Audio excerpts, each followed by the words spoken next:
Dear students, as usual, I am Navneel God from Tagore School Parbatsar, and we are studying the second lesson and its third part of 6th class social science book.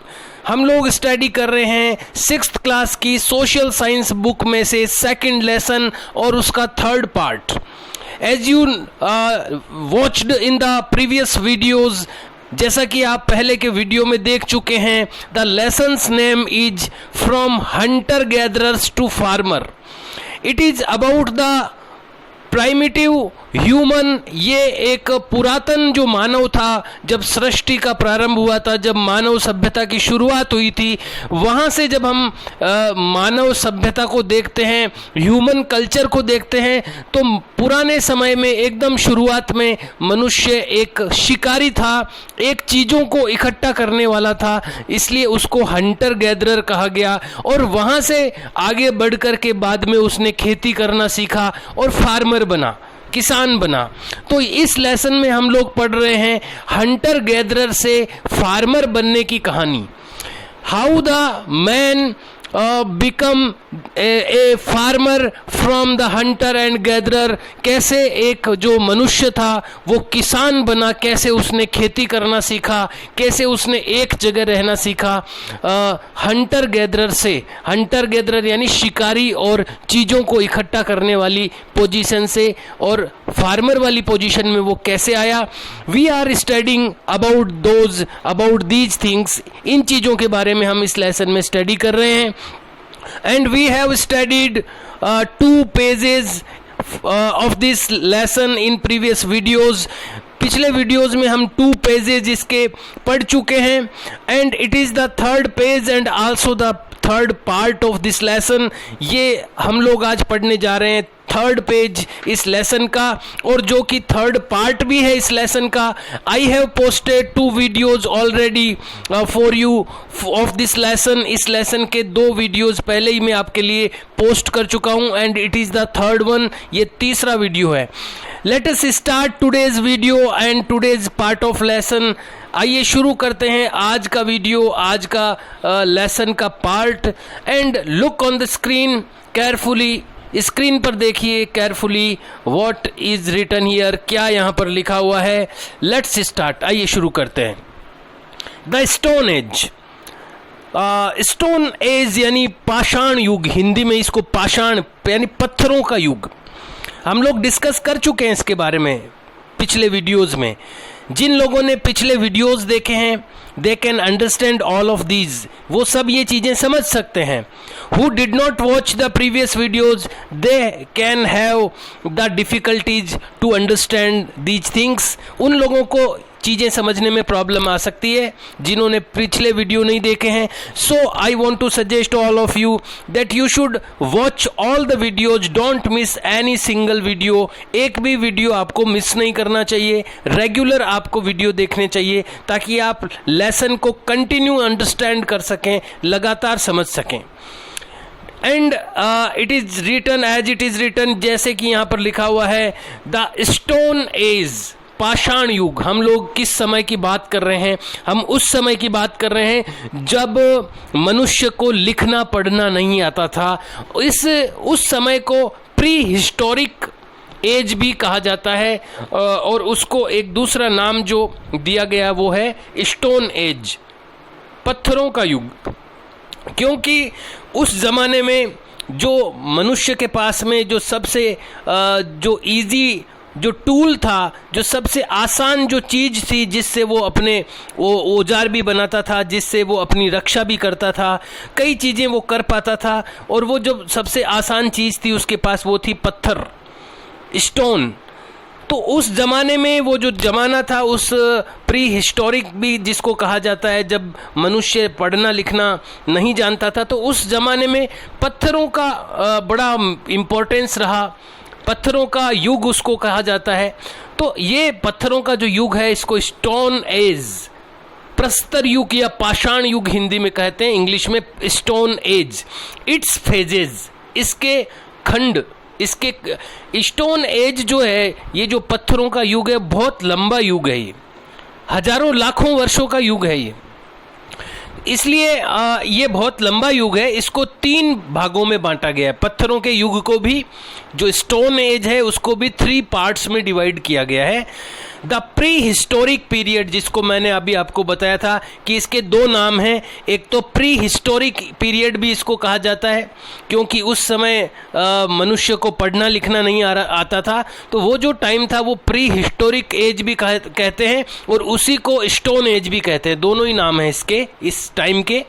The pre historic period bracket में लिखा हुआ है stone age, चाहे हम उसको pre historic period कहें चाहे stone age कहें, कैन बी स्टडीड, पढ़ा जा सकता है, बाय डिवाइडिंग इट, इसको बांटकर, इनटू 3 फेजेज, 3 भागों में। ये जो प्री हिस्टोरिक पीरियड था, जो पत्थरों का युग था, इसको 3 भागों में बांटकर पढ़ा जा सकता है।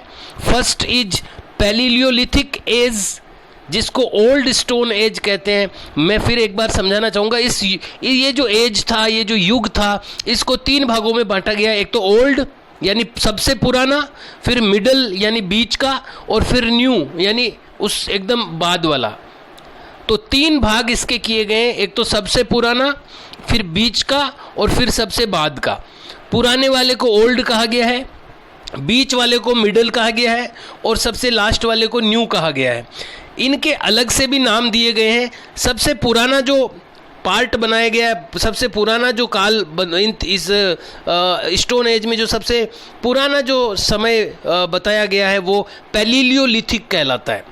बीच का जो टाइम था वो मीजोलिथिक कहलाता है, और जो सबसे लास्ट का टाइम था वो नियोलिथिक कहलाता है। तो यहाँ पर हम लोगों ने इसके 3 फेज बना करके इसकी स्टडी हम लोग करेंगे।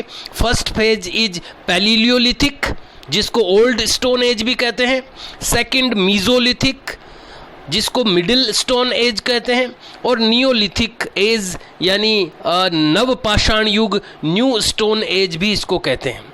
मध्य पूरा पाषाण, पैलियोलिथिक यानी पूरा पाषाण, मीजोलिथिक यानी मध्य पाषाण, और नियोलिथिक यानी नव पाषाण, यानी पाषाण युग को, ये जो स्टोन जो एज थी, इसको 3 खंडों में डिवाइड कर दिया गया है। सबसे पहले हम लोग स्टडी करेंगे पैलियोलिथिक एज के बारे में, जो सबसे पुराना समय जिसको बोलते हैं कि जब पहली बार कोई पत्थर का यूज किया होगा किसी मानव ने, जब किसी पहले पत्थर के औजार का यूज किया मानव ने, और कैसा उस समय एनवायरनमेंट था, कैसा वातावरण था। Let's study about that. आइए पढ़ते हैं उसके बारे में। द पैलियोलिथिक और ओल्ड स्टोन एज, भले ही हम पैलियोलिथिक कहें या ओल्ड स्टोन एज कहें, दोनों का मतलब एक ही है। द पैलियोलिथिक और old stone as begin about 5 lakhs BCE।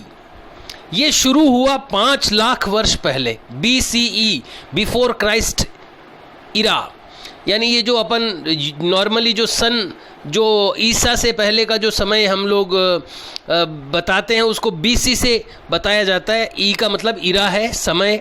तो बिफोर क्राइस्ट इरा, तो ये ईसा से लगभग 5 लाख वर्ष पूर्व ये शुरू हुआ। ये जो पैलियोलिथिक एज था, जो पैलियोलिथिक का टाइम था, या ओल्ड स्टोन एज जिसको हमने कहा, ये जो टाइम शुरू हुआ था वो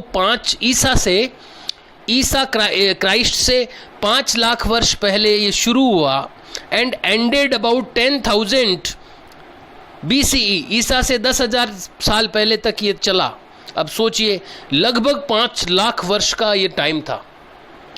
तो 5 लाख साल का ये टाइम था, लगभग बहुत लंबा टाइम था। तो सबसे लंबा ये जो अगर हम बात करें तीनों की, जिसमें हमने पढ़े हैं पैलियोलिथिक, मीजोलिथिक और नियोलिथिक, अगर हम तीनों फेजेज की बात करें तो सबसे लंबा फेज जो है वो पैलियोलिथिक माना जाएगा, क्योंकि लगभग 5 लाख वर्ष का लंबा एक टाइम था। ये ईसा से यानी बिफोर क्राइस्ट BC 5 लाख वर्ष पहले स्टार्ट हुआ, और अभी लगभग 10,000 वर्ष पहले तक ये चला। इन द पैलियोलिथिक एज, ये जो पैलियोलिथिक एज यानी समय था, युग था, ह्यूमंस लिव्ड इन केव्स, मनुष्य केव्स यानी गुफाओं में रहता था। नियर वाटर बॉडीज, पानी के स्रोतों के पास जहाँ पानी मिल जाता था उसको, रिवर्स और लेक्स, या तो नदी के पास या लेक्स यानी झील के पास रहता था।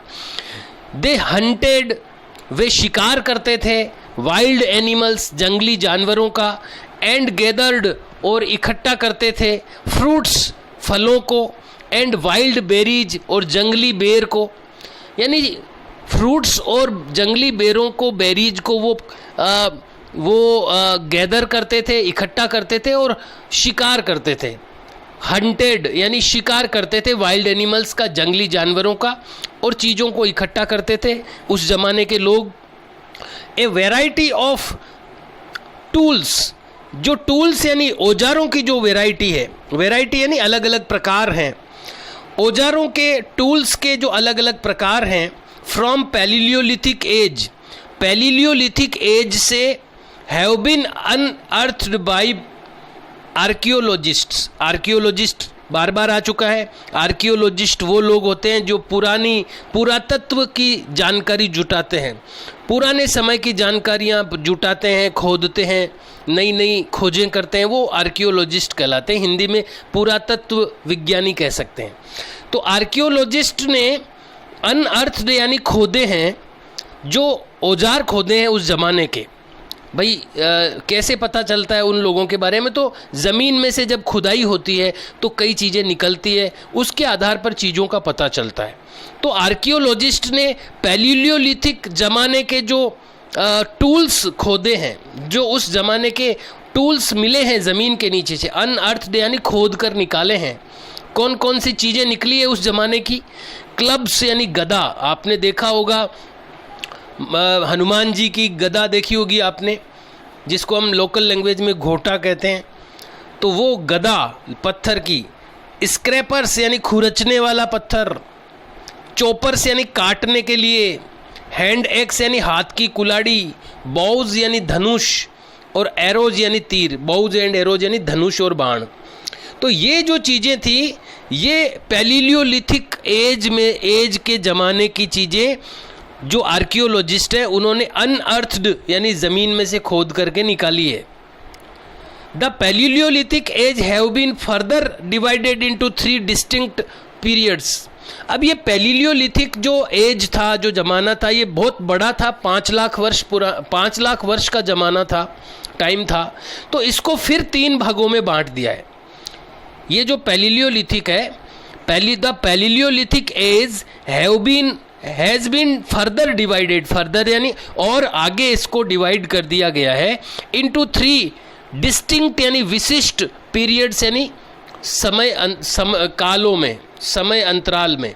इसको फिर आगे पैलियोलिथिक को फिर 3 समय अंतरालों में डिवाइड कर दिया गया है। 3 कौन से हैं वो? लोअर अर्लियर यानी पुराना पैलियोलिथिक काल, फिर मिडिल पैलियोलिथिक एज यानी बीच का पैलियोलिथिक काल, एंड अपर या लेट यानी बाद वाला पैलियोलिथिक एज।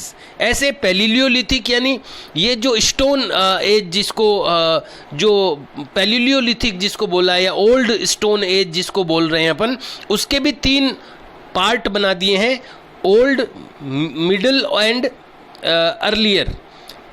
यहाँ पर हमने पढ़ा है लोअर यानी अर्लियर भी कह सकते हैं उसको, लोअर यानी सबसे पुराना, अर्लियर यानी सबसे पुराना, और फिर बीच का मिडिल, और उसके बाद में अपर या लेट यानी बाद का। तो इसको भी 3 भागों में, 3 फेजेज में बांट दिया है। इसके बारे में अलग अलग भी यहाँ पर बताया गया है। लोअर पैलियोलिथिक एज यानी सबसे पुराना वाला पैलियोलिथिक एज कैसा था? The period begins with the appearance of first stone tool. ये जो सबसे पुराना, भाई देखो पुराने जो स्टोन एज है उसको 3 भागों में बांटा। सबसे पहला यहाँ पर हमने 3 हिस्सों में बांटा था। एक तो पैलियोलिथिक, मीजोलिथिक और नियोलिथिक। पैलियोलिथिक खुद अपने आप में सबसे पुराना है। अब पैलियोलिथिक के भी 3 भाग बनाए, उसमें से भी सबसे पुराना कौन है? सबसे पुराना है द लोअर पैलियोलिथिक एज, सबसे पुराना वाला पैलियोलिथिक ज़माना या काल, युग। अब इसमें ये युग कब से शुरू होता है? सबसे पुराना वाला पैलियोलिथिक जो एज है वो कब से स्टार्ट होता है, बिगिंस यानी स्टार्ट होता है। दिस पीरियड बिगिंस, ये समय शुरू होता है with the appearance of the first stone tools, पहला पत्थर का टूल यानी पहला पत्थर का औजार जब दिखा, जब काम में आया मनुष्य के, वहाँ से ये काल शुरू होता है।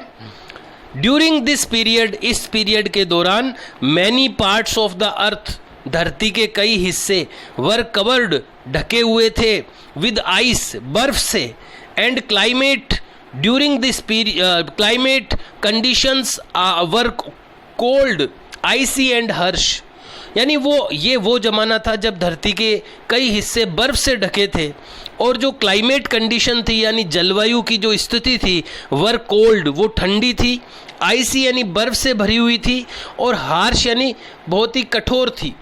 तो इस तरह की क्लाइमेट कंडीशन थी, यानी सर्दी थी, अधिकांश जो धरती का हिस्सा था ठंड से ढका रहता था, बर्फ से ढका रहता था, और ठंडा जलवायु था और बड़ा कठोर जलवायु थी वहाँ उस समय में।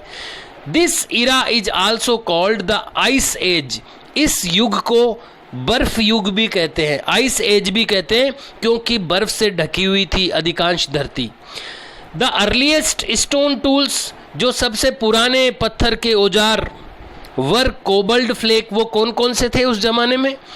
सबसे पुराने जो पत्थर के औजार थे वो थे कोबल्ट फ्लैक्स, यानी कोबल्ट का मतलब होता है पत्थर, चपटे पत्थर, फ्लैक यानी होता है टुकड़े, चपटे पत्थरों के टुकड़े, हैंड एक्सेज यानी हाथ की कुल्हाड़ी, पाउंडिंग स्टोन्स यानी पीसने का पत्थर, एटसेट्रा। ये कुछ ऐसे औजार थे जो कि उस ज़माने में, हम लोग बात किसकी कर रहे हैं ध्यान रखिएगा, लोअर पैलियोलिथिक एज की बात कर रहे हैं। पैलियोलिथिक को भी 3 भागों में बांटा है, सबसे पुराना, फिर बीच का, फिर बाद का। तो सबसे पुराने वाले की बात हो रही है अभी, लोअर पैलियोलिथिक एज की बात हो रही है। तो उस ज़माने में इस तरह के जो स्टोन के टूल्स काम में आते थे, विच वर सिंपल एंड रफली क्राफ्टेड, जो कि सरल थे, सिंपल यानी सरल थे, और रफली यानी खुरदरे तौर पर, क्राफ्टेड यानी तैयार किए गए थे, यानी उनमें कोई चमक नहीं थी, उन औजारों में कोई उनमें फिनिशिंग नहीं थी, आड़े तिरछे खुरदरे तैयार किए हुए औजार होते थे। इन इंडिया, भारत में, दीज ओल्डेस्ट टूल्स, ये जो सबसे पुराने टूल्स यानी औजार हैं, हैव बीन डिस्कवर्ड, इनको खोजा गया, in the Shivalik range, Shivalik की पहाड़ियों में, हिमालय की जो पर्वतमाला है उसी के पास शिवालिक की पर्वतमाला है, वहाँ पर ये उस ज़माने के जो टूल्स हैं ये डिस्कवर किए गए, खोजे गए। And the soon valley in Punjab, और एक और जगह है पंजाब में, सून घाटी है एक, सून वैली, वहाँ पर भी उस ज़माने के ये जो स्टोन एज है ये मिले, स्टोन जो टूल्स हैं ये मिले हैं वहाँ पर, वहाँ खोजे गए हैं। तो यहाँ पर हमने थोड़ी सी जानकारी प्राप्त की पुराने पैलियोलिथिक के बारे में, जिसको नाम दिया है लोअर पैलियोलिथिक। पैलियोलिथिक भी 3 प्रकार का है ना, तो लोअर पैलियोलिथिक के बारे में थोड़ी सी हमने इंफॉर्मेशन कलेक्ट की अभी। अब है बीच वाला पैलियोलिथिक यानी मिडिल पैलियोलिथिक एज, मध्य पाषाण युग। पाषाण, पैलियोलिथिक का मतलब है पाषाण, पत्थरों का युग। उसको भी 3 भाग हैं उसके, पूरा पाषाण, मध्य पाषाण और नव पाषाण। तो मिडिल पैलियोलिथिक एज, उसके बारे में हम पढ़ रहे हैं। The major tools used in the period, इस पीरियड में, इस समय में जो मुख्य टूल्स यानी औजार यूज्ड यानी उपयोग किए गए, वर द स्क्रैपर्स। स्क्रैपर वो है जो रगड़ने के काम आते हैं, किसी चीज़ को छीलने के काम आते हैं। ऐसे पत्थर जो थे, ऐसे जो पत्थरों के टूल्स थे वो स्क्रैपर कहलाते हैं। तो इस ज़माने में जो मुख्य रूप से मिडिल वाला जो पैलियोलिथिक एज है उसकी बात यहाँ पर चल रही है। इस ज़माने में जो टूल्स काम आते थे वो उसमें मुख्य रूप से एक तो स्क्रैपर्स वो है जो खुरचने के काम आते हैं, और बोरर्स, बोर यानी होता है छेद करना, तो छेद करने के भी पत्थर के औजार बनाए गए थे इस ज़माने में। तो एक तो खुरचने वाले और एक छेद करने वाले जो औजार थे पत्थरों के, वो इस ज़माने में बनाए गए। About the time early human being began living in groups, इस समय में जो अर्ली यानी पुराने जो human began about this time, इस समय के दौरान अर्ली ह्यूमन यानी जो पहले का जो मनुष्य था, बिगन यानी शुरू हो गया, लिविंग इन ग्रुप्स, वो ग्रुप्स में रहना शुरू हो गया इस जमाने में, और ट्राइब्स या जनजातियों के रूप में रहना, ट्राइब्स के रूप में रहना शुरू हो गया। एंड डेवलप्ड कल्चरल ट्रेट्स, और कई सांस्कृतिक लक्षण एक्सप्रेस्ड, कई सांस्कृतिक लक्षण आने लग गए, उसमें संस्कृति डेवलप होने लग गई, जनजातियों के रूप में मनुष्य रहने लगा, और कल्चरल ट्रेट्स यानी सांस्कृतिक लक्षण उसमें प्रकट होने लगे। एक्सप्रेस्ड इन केव पेंटिंग्स, जो कि प्रकट हुए, उनके सांस्कृतिक लक्षण कहाँ प्रकट हुए, एक्सप्रेस हुए इन केव पेंटिंग्स। केव यानी गुफा की, जो गुफा के अंदर कई जगह पेंटिंग बनाई हुई मिलती है उस जमाने की। तो इस प्रकार के उसके जो ट्रेट्स थे, जो लक्षण थे, वो एक्सप्रेस हुए केव पेंटिंग के रूप में, गुफा की पेंटिंग के रूप में। एंड रॉक आर्ट, और चट्टानों पर कई कलाकृतियां बनी हुई मिलती है कई जगह, तो रॉक आर्ट कहते हैं उसको। तो केव पेंटिंग यानी गुफाओं में पेंटिंग बनाना, और रॉक आर्ट यानी चट्टानों पर जो कलाकृतियां बनाना, इस प्रकार की कलाओं के द्वारा उसकी जो कल्चरल ट्रेट्स थी, जो सांस्कृतिक लक्षण थे, वो एक्सप्रेस्ड हुए यानी प्रकट हुए। They also begin to bury, उन्होंने दफनाना भी शुरू कर दिया, बरी यानी दफनाना, उन्होंने दफनाना भी शुरू कर दिया द डेड, मरे हुए लोगों को। पहले वो दफनाते नहीं थे, यानी छोड़ देते थे मरने के बाद यूं ही, लेकिन अब उन्होंने दफनाना शुरू कर दिया। तो ये बीच का पैलियोलिथिक टाइम था। हमने दो भागों के बारे में पढ़ा, एक तो अर्लियर पैलियोलिथिक, या यहाँ पर जो हमने पढ़ा था लोअर पैलियोलिथिक कह दें चाहे अर्लियर कह दें, तो लोअर पैलियोलिथिक के बारे में पढ़ा, फिर हमने मिडिल पैलियोलिथिक के बारे में पढ़ा, और अब जो बाद का पैलियोलिथिक है, अपर पैलियोलिथिक एज। तो बाद का जो सबसे लास्ट का जो पैलियोलिथिक युग था, उसके बारे में थोड़ी सी जानकारी यहाँ पर दी हुई है। दिस पीरियड कोइंसाइड्स, ये जो पीरियड है ये मेल खाता है, कोइंसाइड्स यानी ये मेल खाता है with the phase of ice age. अभी हमने पढ़ा था कि शुरुआत का जो पैलियोलिथिक काल था उसमें बर्फ जमी हुई थी, इसलिए उसको आइस एज भी कहते थे। तो ये जो जमाना है, ये जो बाद वाला जो पैलियोलिथिक है, ये एक कुछ तरीके से मेल खाता है उस एज से, उस जमाने से। And the climate become warmer, और इस काल में जो क्लाइमेट था, जो जलवायु थी, वो थोड़ी गर्म होने लग गई। द कॉमन टूल्स, जो सामान्य औजार ऑफ दिस पीरियड, इस जमाने के, इंक्लूडेड ब्लेड्स एंड बर्न्स। इस जमाने के जो लिए जो इस जमाने में जो कॉमन टूल्स काम आते थे, जो सामान्य औजार काम में आते थे, वो क्या थे? ब्लेड्स, ब्लेड्स यानी पत्तियाँ, पतले पत्थर। अब पत्तियां मतलब धातु की पत्तियां नहीं थी वो, तो पत्थरों की, जैसे धारदार पत्थर काम में लेने लग गए, ब्लेड कहते हैं उसको। और बरीन्स का मतलब है लकड़ी या धातु में खुदाई करने के लिए कुछ जो पत्थर काम में लिए जाते थे, उनको बरीन्स कहते हैं। तो ब्लेड और बरीन्स को यूज करने लगे थे ये लोग इस ज़माने में। एडवांस्ड डार्ट्स, आधुनिक छोटे तीर, डर्ट्स कहते हैं छोटे छोटे तीरों को। तो एडवांस्ड डर्ट्स यानी आधुनिक छोटे छोटे तीर काम में आने लग गए थे। एंड फिशिंग हुक्स, और मछली पकड़ने के जो कांटे होते हैं, हुक्स होते हैं, वो ये लोग यूज करने लगे थे। इन इंडिया, भारत में अपर पैलियोलिथिक टूल्स, इस ज़माने के यानी अपर पैलियोलिथिक ज़माने के जो टूल्स हैं भारत में, एंड साइट्स, और वो स्थान भारत में, ये जो ज़माने के लोग जहाँ रहते थे या उस ज़माने के जो टूल्स जहाँ मिले हैं, जो साइट है उस ज़माने की, हैव बीन फाउंड, वो मिली है एट भोपाल। भोपाल में मिली है। भोपाल मध्य प्रदेश की कैपिटल है। तो भोपाल एमपी यानी मध्य प्रदेश में उस ज़माने के जो अपर पैलियोलिथिक एज का जो ज़माना था, उस ज़माने के कुछ टूल्स, कुछ साइट्स जो मिले हैं ज़मीन के नीचे से, वो मिले हैं भारत में, भोपाल मध्य प्रदेश में, एंड छोटा नागपुर झारखंड में। ये दो जगह हैं, दो साइट्स हैं जहाँ पर उस अपर पैलियोलिथिक ज़माने की चीज़ें मिली है धरती से। So dear students, we have learned about the 3 phases of palaeolithic age. हमने पैलियोलिथिक एज के बारे में, जो stone age, old stone age जो थी, स्टोन एज को 3 भागों में बांटा है शुरू में, पैलियोलिथिक, मीजोलिथिक और नियोलिथिक। पैलियोलिथिक बड़ा है, 5 लाख साल पुराना, 5 लाख साल का एक एरिया है, तो उसको फिर 3 भागों में बांट दिया था, अर्लियर, मिडल और अपर। अब पैलियोलिथिक हम लोग कंप्लीट पढ़ चुके हैं। अब सेकंड हम लोग पढ़ेंगे मीजोलिथिक, लेकिन उससे पहले एक पॉइंट दूसरा आ गया है बीच में, डिस्कवरी ऑफ फायर, आग की खोज।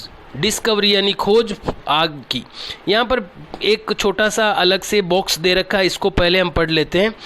एक्स्ट्रा बिट, अलग से एक टुकड़ा दिया हुआ है ये, इसलिए एक्स्ट्रा बिट नाम है इसका।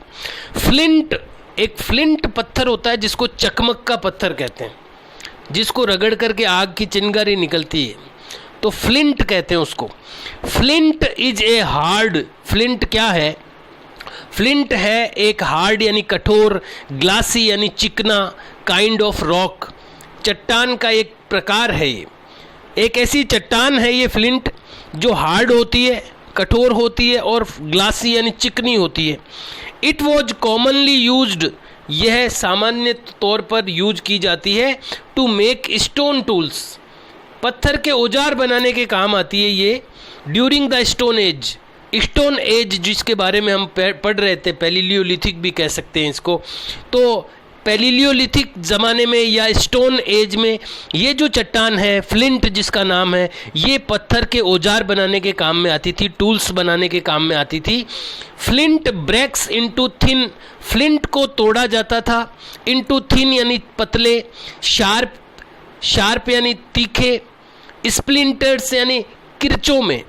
किरची जानते हो आप, जब पत्थरों को तोड़ा जाता है तो किरचियाँ बनती उसकी, तो ये जो फ्लिंट का जो पत्थर होता था ये तोड़ा जाता था पतली, शार्प यानी तीखी, धारदार, स्प्लिंटर्स यानी किरचियों में। When struck by another hard object, जब इसको दूसरे किसी हार्ड चीज़ से टकराया जाता था तो ये फ्लिंट का जो पत्थर होता था ये टूट जाता था पतली पतली किरचियों में, स्प्लिंटर्स में, और शार्प यानी धारदार स्प्लिंटर्स में ये टूट जाता था। सच स्प्लिंटर्स, ये जो किरचियाँ होती थी, जो किरचियाँ टूटती थी इस पत्थर की, आर कॉल्ड फ्लैक्स और ब्लेड्स। इनको, इन किरचियों को, ये जो पत्थर की किरचियाँ स्प्लिंटर्स होती थी, इनको फिर कहते थे फ्लैक्स या ब्लेड्स, इनको बोलते थे। And are ideal for making tools और वेपन्स, और ये बड़ी आदर्श होती थी, ये किरचियाँ जो बनती थी ये बड़ी आइडियल होती थी, आदर्श यानी अच्छी होती थी, मेकिंग टूल्स, औजार बनाने में, और वेपन्स या हथियार बनाने में इनका फिर उपयोग होता था। Let us study about the discovery of fire. आग की खोज। One of the outstanding feature of the lower stone age, एक जो सबसे शानदार फीचर है लोअर स्टोन एज का। लोअर स्टोन एज हम लोग यहाँ पर पढ़ रहे हैं, ये देखिए पैलियोलिथिक को ओल्ड लोअर स्टोन एज कहा गया है। तो लोअर स्टोन एज का ये जो पैलियोलिथिक जो ज़माना था जिसके बारे में हमने पढ़ा है अभी, उसके भी 3 पार्ट पढ़े हैं। तो पैलियोलिथिक जो ज़माना था जो 5 लाख वर्ष का था, उसका एक ख़ास फीचर, उस ज़माने में अगर कोई विशेष बात है तो वो ये है कि उस ज़माने में जो लोग थे वो आग से परिचित थे। यही यहाँ पर पढ़ेंगे हम। One of the outstanding features, जो उस ज़माने के आउटस्टैंडिंग यानी शानदार फीचर्स थे, विशेषताएं थी, उनमें से एक विशेषता of the lower stone age, lower stone age की एक खास विशेषता है, वो यानी थी द डिस्कवरी ऑफ फायर, आग की खोज। आग की खोज लोअर इस ज़माने में लोअर स्टोन एज में हो चुकी थी। अर्ली ह्यूमन्स, प्राचीन मनुष्य, वॉज फैमिलियर, वो परिचित था, विद फायर, आग से, एज दे हैड सीन, क्योंकि वो देख चुके थे, फायर, फॉरेस्ट फाइबर्स, फायर्स, जंगल की आग, फॉरेस्ट फायर्स यानी जंगल में अपने आप आग लग जाती है, कई बार बांस के पेड़ टकराते हैं ना तो आग लग जाती है गर्मी से, तो वो जंगल की आग कहलाती है। तो ये फॉरेस्ट फायर वो देख चुके थे पुराने उस जमाने के लोग। And fires starting by lightning during storms, storms यानी तूफान, तूफान के दौरान भी जो चमक उत्पन्न होती थी, जो बिजली चमकती थी, उससे भी कई बार आग लग जाती है, बिजली गिरने से भी। तो बिजली गिरने से और जो जंगल की आग है वो सब वो लोग देख चुके थे, इसलिए वो फैमिलियर थे, वो परिचित थे आग से, फायर से। हाउएवर, हालांकि दे डिड नॉट नो, वे नहीं जानते थे, हालांकि वे नहीं जानते थे the art of making their own fire, कि अपनी खुद की आग कैसे बनाई जाए, वो ये नहीं जानते थे। हाँ, वो आग होती है, जंगल की आग को उन्होंने देखा था, जो आसमान की बिजली गिरने से आग लग जाती थी तो उसको उन्होंने देखा था, लेकिन खुद की आग कैसे बनाए वो ये नहीं जानते थे। प्रोबेबली, संभवतया, they must have discovered fire, संभवतया उन्होंने फायर को खोजा होगा।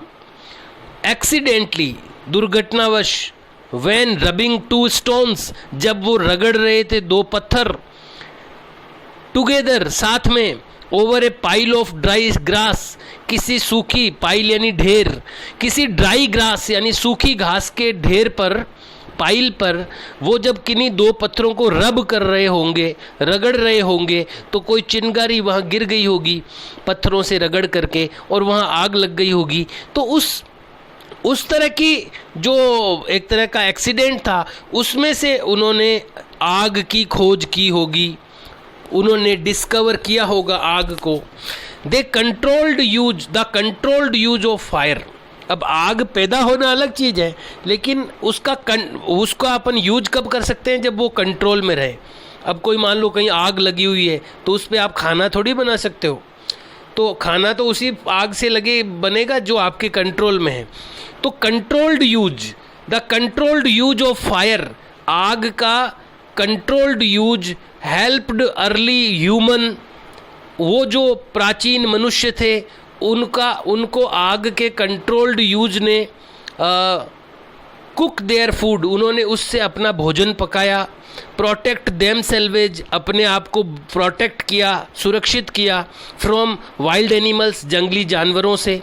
And also to warm during harsh winter of ice age, बर्फ़ का जो युग था, जो हमने पढ़ा था कि बर्फ़ जमी हुई रहती थी, तो उस ज़माने में हार्श जो विंटर होती थी, बहुत कठोर जो सर्दियां होती थी, उससे अपने आप को गर्म रखने में उसका आग का यूज किया। यहाँ पर बताया गया किस किस उपयोग में उन्होंने लिया होगा आग को। एक तो वाइल्ड एनिमल्स से अपने आप को प्रोटेक्ट करने में, एक फूड को कुक करने में, और एक जो हार्श विंटर होती थी, जो कठोर सर्दियां होती थी, उसमें अपने आप को वार्म रखने के लिए, गर्म रखने के लिए।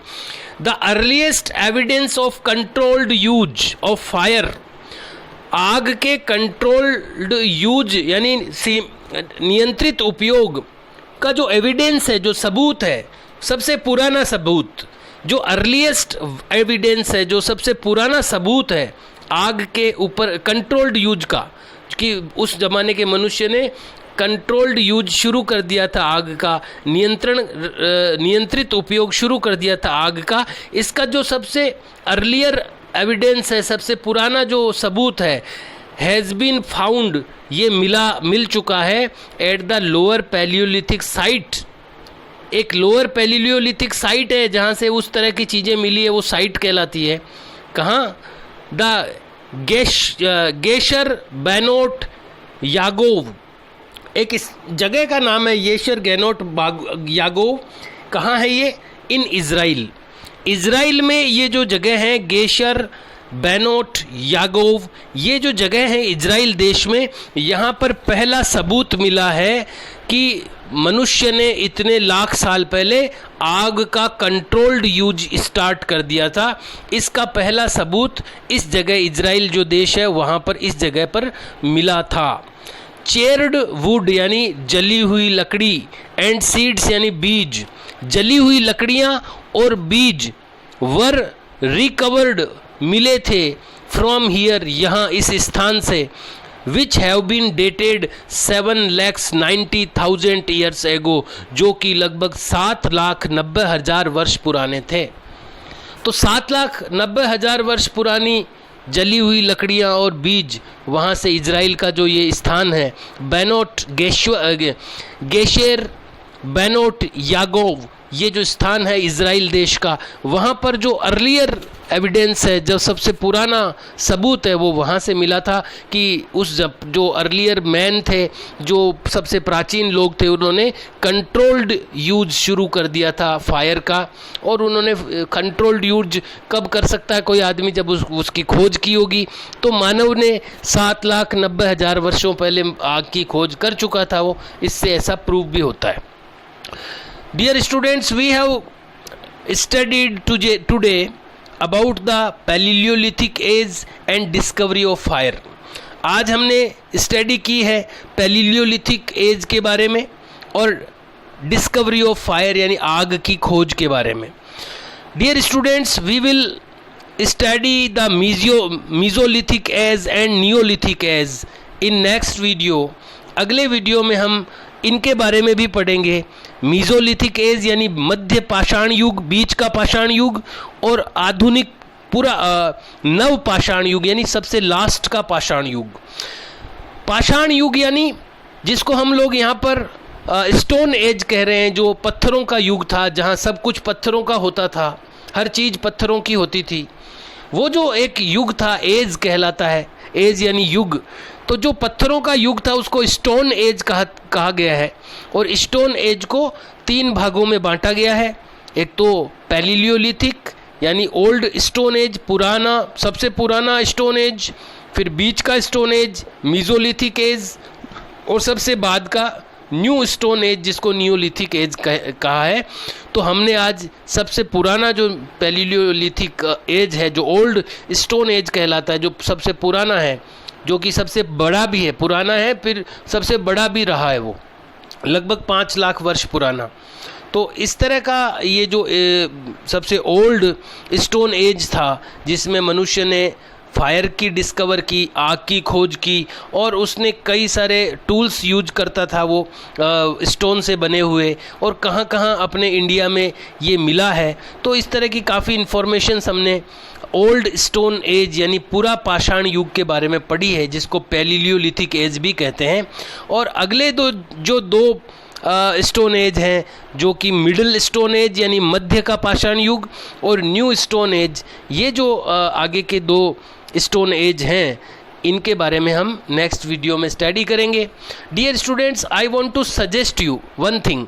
एक चीज़ मैं आपको सजेस्ट करना चाहता हूँ, that you should try to understand the part of lesson which I taught you in every video।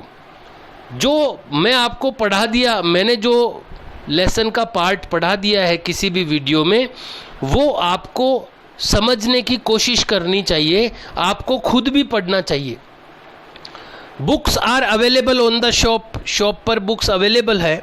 तो जो भी पार्ट में आपको पढ़ा देता हूँ वीडियो में, उसको आपको खुद भी पढ़ना चाहिए, और जहाँ पर भी समझने में प्रॉब्लम हो, वीडियो को वापस सुन सकते हैं आप। In this way you will be able to understand in a better way the lesson को आप ज़्यादा अच्छी तरह से समझने के कैपेबल बनेंगे, योग्य बनेंगे। इस तरह से अगर आप करेंगे, it is not sufficient that you have listened the lesson only one time. एक बार केवल सुनना सफिशिएंट नहीं है, you should try that again and again. बार बार आपको इसकी ट्राई करनी चाहिए। आपको जो लेसन का पार्ट मैं पढ़ाता हूँ, बुक से आपको भी पढ़ना चाहिए, और जो भी क्वेश्चन आंसर मैं कराता जा रहा हूँ वो आपको अपनी नोटबुक में भी मेंटेन करना है, अच्छी हैंड राइटिंग में करना है, और उनको लर्न भी करते चलना है। और सबसे बड़ी बात है कि जो भी लेसन है वो आपको अंडरस्टैंड होना चाहिए, समझ में आना चाहिए। और मैं आपको हर शब्द का अर्थ बताता जा रहा हूँ, देखो, इसलिए कोई मैटर नहीं है समझ में नहीं आने वाला। और जो ज़्यादा दिक्कत वाले शब्द हैं, नए वर्ड्स हैं, उनकी हिंदी भी मैंने लिखी है, यहाँ पर आप स्क्रीन पर भी देख सकते हैं। ये वो शब्द हैं जो पहली बार आए हैं, ये सोशल साइंस से रिलेटेड टिपिकल वर्ड्स हैं, तो इनकी मैंने हिंदी भी यहाँ पर इनके पास में लिख दी है कुछ वर्ड्स की, और बाकी के वर्ड्स तो अपने यूज आते रहते हैं। फिर भी मैंने वर्ड टू वर्ड चल रहा हूँ मैं। फिर भी इसके बाद भी अगर कोई ऐसा सेंटेंस हो, कोई पैराग्राफ हो जो आपको नहीं समझ पाए आप, तो आप मुझे मैसेज कर सकते हैं, मैं उसको वापस आपको बता दूंगा। वैसे तो अगर आप वीडियो को वापस री करके सुनेंगे, बैक जा कर के अगर वापस आप सुनेंगे तो आपको वो नॉलेज में आ जाएगा। फिर भी अगर कोई इशू हो तो आप मुझे मैसेज कर सकते हैं। But you have to try hard at your level, लेकिन आपको अपने लेवल पर प्रयास जो है वो कठोर प्रयास करना पड़ेगा। अगर आप प्रयास करेंगे, if you will be tried for understanding, you will surely understand the matter, आप निश्चित रूप से समझ पाएंगे। But if you don't do any try, अगर आप कोई प्रयत्न नहीं करते हैं, you can't understand much more, ज़्यादा आप अंडरस्टैंड नहीं कर पाएंगे। So dear students, we will meet in the next video, and do your work and try to understand the part of the lesson and maintain the question answers in your notebook. We will meet in the next video. Have a nice day. Okay, and bye.